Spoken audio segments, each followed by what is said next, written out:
Ministerio de Educación estamos siempre buscando la forma de mejorar las condiciones de bienestar de nuestros niños, niñas y adolescentes, y en este sentido, a través de nuestra Subsecretaría Nacional de Seguimiento y Regulación, estamos normando básicamente el tema del peso de la mochila escolar, porque teníamos mucho queja muchas de las veces de los estudiantes respecto del peso que implica toda la mochila escolar, ¿no? Que ellos llevaban los libros todos los días, etcétera. Entonces causaba malestar. Así es, justamente. Entonces lo que se hizo es un análisis respecto de el peso máximo que debería el niño estar cargando para poder básicamente tener... O sea, ¿qué libros son los que deben llevar? Exacto. Bueno, y en ese sentido también se hacen una serie de recomendaciones respecto a, por ejemplo, el tema de lockers, para que los niños puedan también tener dentro de la institución educativa, ¿no?, un espacio para que ellos puedan guardar sus libros y no tengan que estar cargando todos los libros, ¿no? Pero en este caso, ¿no?, el análisis se hace justamente sobre el peso máximo que los niños deben llevar. ¿Desde cuándo entra en vigencia? Ya está desde el día de ayer, el acuerdo fue emitido, entonces nuestro trabajo en este momento como coordinación zonal es realizar la socialización respectiva con los diferentes distritos. Estamos trabajando, entendiendo todos los lineamientos de la normativa para poder socializar adecuadamente y que todos podamos aplicar. En este caso, nuestro año escolar del ciclo cierre está terminando, ¿no? Entonces, los niños ya del nuevo ciclo que inicia en septiembre entrarán ya aplicando correctamente esta normativa. Es decir, que los maestros tienen ya previsto no enviar todos los libros, tomando en cuenta que les envían a hacer a los niños las tareas. Así es, justamente. Bueno, esto también va acompañado a la par, incluso de un análisis que está realizando a nivel nacional nuestra Subsecretaría de Análisis, Seguimiento y Regulación, justamente respecto a el envío de tareas, ¿no? Entonces digamos, son políticas complementarias que se están haciendo el análisis y es parte de la normativa que nosotros estamos también por emitir en torno a la carga de las tareas escolares que nuestros estudiantes reciben, ¿no? Y que llevan a sus casas. Coordinadora, en cuanto al cambio de las autoridades, aquellas que están encargadas, se había hecho un compromiso por parte del ministro de Educación, sobre todo acá en la provincia de Pastaza, de que se va a hacer cambios, concursos de méritos de oposición. Nos referimos a las autoridades de las instituciones. Sí, claro que sí. Bueno, nuestro ministro de Educación, como ustedes saben, ha venido analizando la situación a nivel nacional.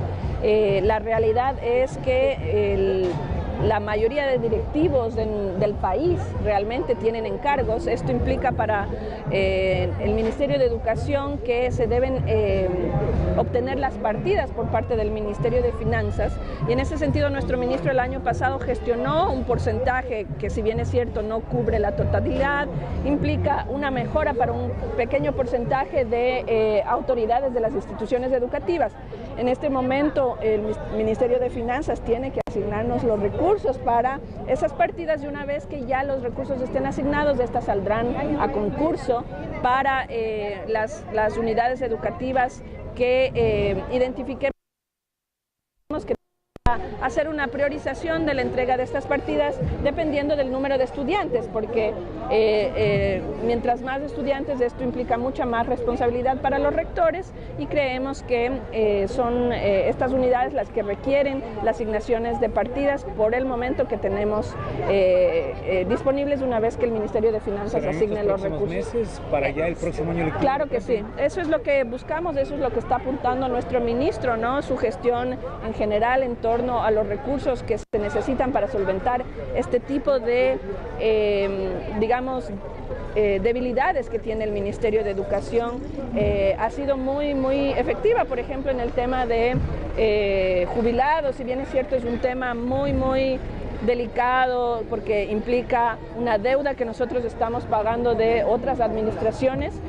Nuestro ministro el año pasado gestionó para la zona 3, por ejemplo. Nosotros, cuando asumimos la administración, solamente se había logrado pagar $2 millones en jubilaciones, y nosotros a diciembre del 2017 logramos pagar en toda la zona 17 millones. Entonces hay un compromiso muy férreo de nuestro ministro para lograr gestionar acciones que van a mejorar definitivamente nuestro sistema educativo. Ya las inscripciones.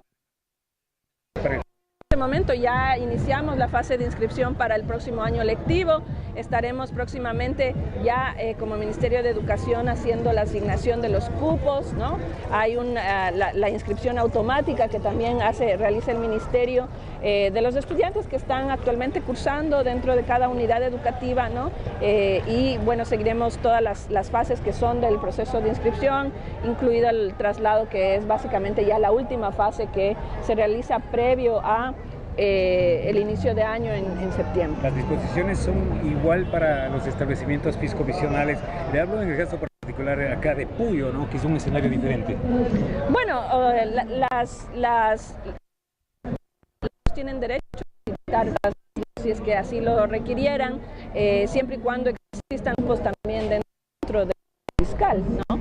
Nosotros tenemos alianzas con el sistema educativo fiscomisional en ese sentido, ¿no? El Ministerio también dota de algunos docentes, etcétera, a estas unidades educativas, y en ese sentido, digamos, es importante que se tome en cuenta por quienes asisten al sistema educativo fiscomisional que igualmente podemos atender en el sistema fiscal. No obstante, es una decisión ya de los padres de familia en esos casos, ¿no? Gracias. Muchas gracias. Antes de terminar, tenemos en cuenta que en el Ecuador este año precisamente se incrementó o se destapó el tema de lo que es el abuso sexual en los niños en los establecimientos.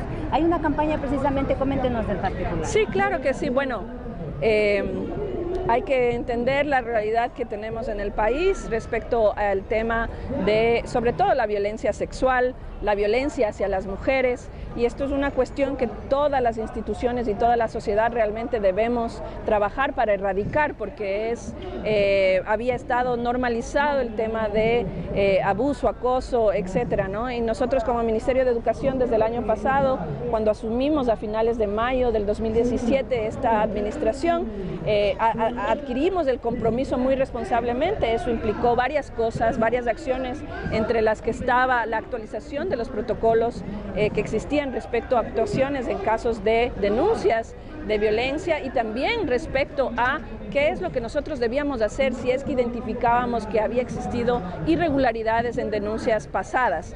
Entonces, en ese sentido, nuestro ministerio ha venido llevando adelante una serie de acciones muy estratégicas que han permitido que no solamente actuemos oportunamente en estos casos, sino que también se vaya transparentando la información. Por ello, ustedes ahora en la actualidad, ¿no es cierto?, van a encontrar estadísticas que cada vez más se acercan a las estadísticas nacionales. Por ejemplo, yo le puedo indicar que a nivel nacional la Fiscalía tiene alrededor de 4.000 denuncias de violencia sexual, por ejemplo, ¿no?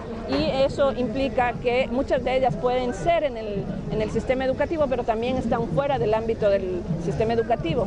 Y nosotros como Ministerio de Educación ahora ya hemos ido transparentando los datos, y en este momento el dato nacional está alrededor de las 2.000 denuncias de temas de connotación sexual, de violencia sexual. Entonces, eso implica, antes habían muy poquitas, eran 400, luego íbamos indagando más, eran 600, etcétera.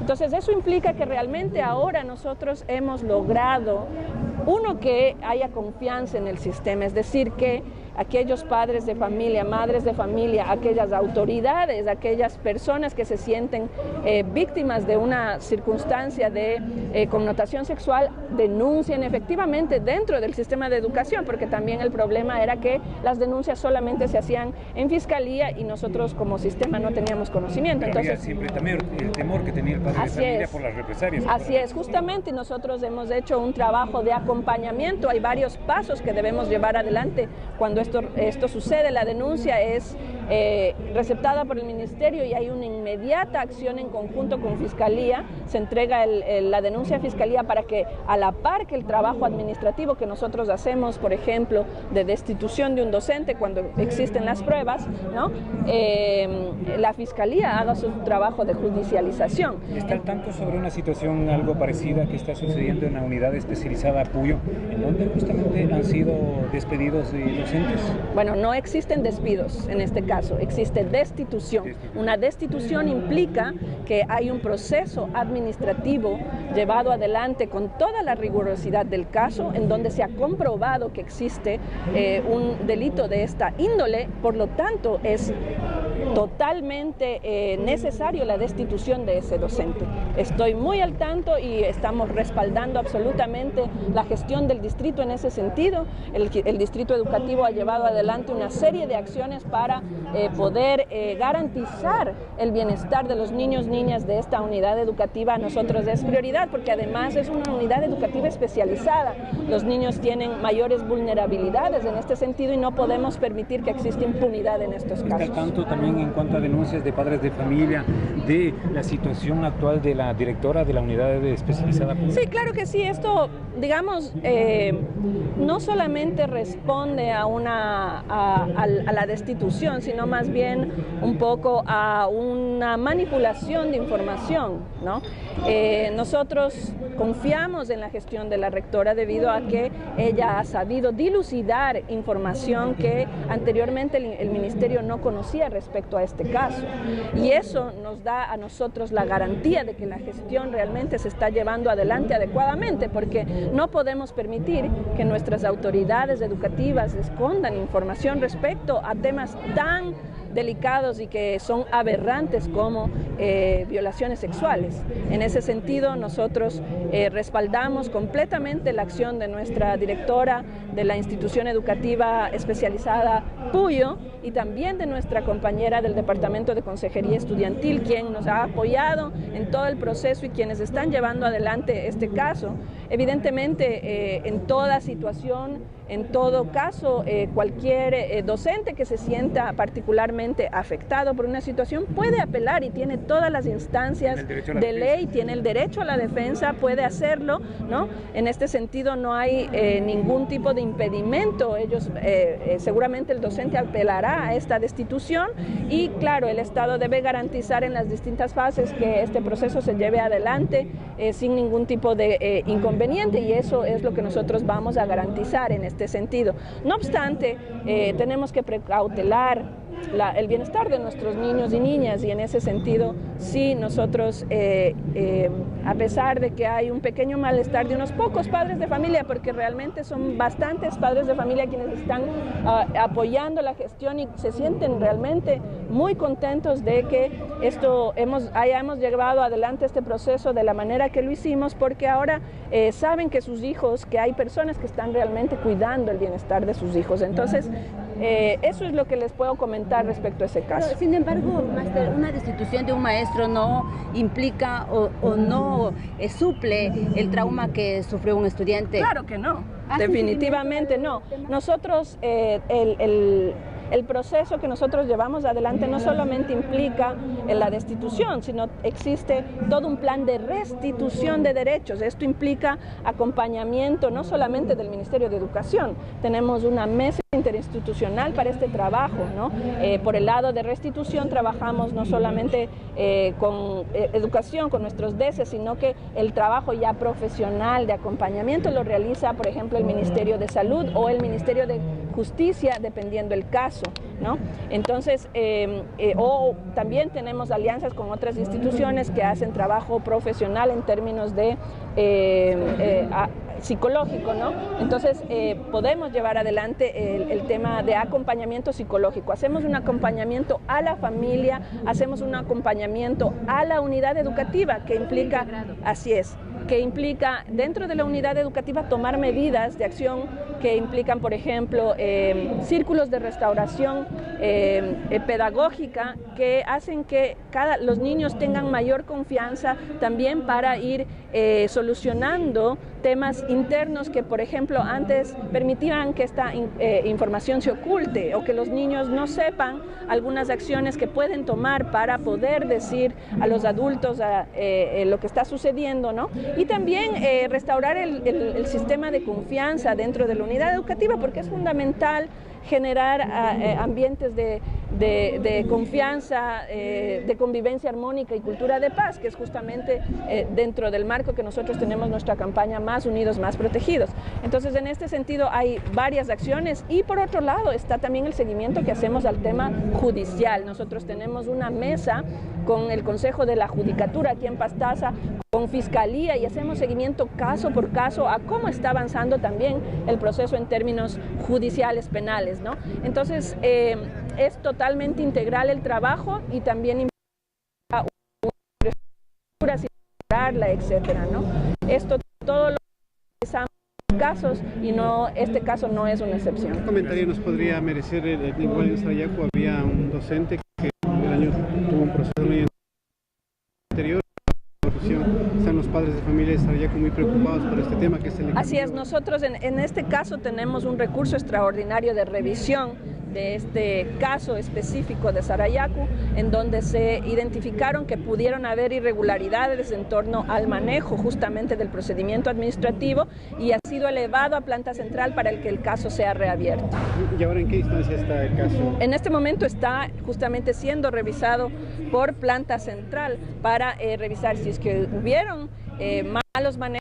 En este caso, ¿no? Ellos básicamente establecen que hay que emitir sanciones a las autoridades que no actuaron en ese momento o a aquellos que tengan algún tipo de responsabilidad. ¿Se está hablando de los exdirectores que estuvieron aquí y de pronto de los posteriores?